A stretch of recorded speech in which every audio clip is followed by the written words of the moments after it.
എടാ ഗോപാലകൃഷ്ണ, നീ കൽക്കട്ടയിൽ പോന്നു. നിനക്കെന്നെ മനസ്സിലായില്ലേ? ഞാനാ ബാലകൃഷ്ണൻ.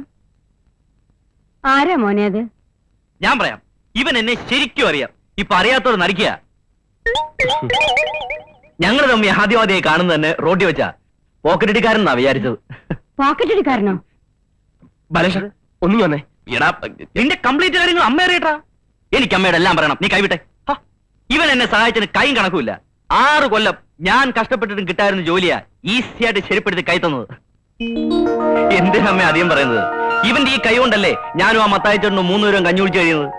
ഇവനില്ലെങ്കിൽ ഞങ്ങളുടെ അടുപ്പിൽ നിന്ന് തീ പുകയില്ല. നീ രാത്രി കഞ്ഞിക്കുമ്പോ എത്തുവോ? എവിടെ എത്തുമെന്നു? അതെ, കൽക്കട്ടയില്. ഞാൻ ഈ അടുത്ത ഫ്ലൈറ്റിന് തിരിച്ചു എന്നിട്ട് വേണം കഞ്ഞി വെക്കാൻ. കൽക്കട്ടയിൽ നീ കഞ്ഞിയാണോ കുടിക്കുന്നത്? അതെ അമ്മേ, എനിക്ക് ചപ്പാത്തി പിടിക്കത്തില്ല, അതുകൊണ്ട് ഞാൻ തന്നെ വെക്കും. 3 നേരം കഞ്ഞിയാ. 3 നേരം അല്ല, ഇവൻ ഫുൾ ടൈം കഞ്ഞിയാ. ബാലകൃഷ്ണ പ്ലീസ്. നീ എന്തിനാ വരളുന്നത്? നീ എനിക്ക് ചെയ്ത ഉപകാരങ്ങൾക്ക് ഞാൻ എന്തെങ്കിലും തിരിച്ചു എന്ന് വിചാരിച്ച? നമ്മളൊക്കെ എന്തെങ്കിലും ചെയ്താൽ വല്ലതും ആവുമോ? ഇതിനൊക്കെ ദൈവം കൊടുക്കണം അല്ലേ അമ്മേ? അതെ മോനെ, എന്റെ മോന്റെ പ്രവൃത്തികൾക്കെല്ലാം ദൈവം അറിഞ്ഞു കൊടുക്കും. മതി, എനിക്കത് മതി. അമ്മ കൂടി അതിനു വേണ്ടി പ്രാർത്ഥിച്ചാ മതി. ഒരു 100 രൂപ. എന്തിനാ? നിന്റെ പേരിലാ വഴിപാട് കഴിക്കാനാ. കൊടുക്കും മോനെ. ഏത് വഴിപാട്? നീ മറന്നുപോയോ?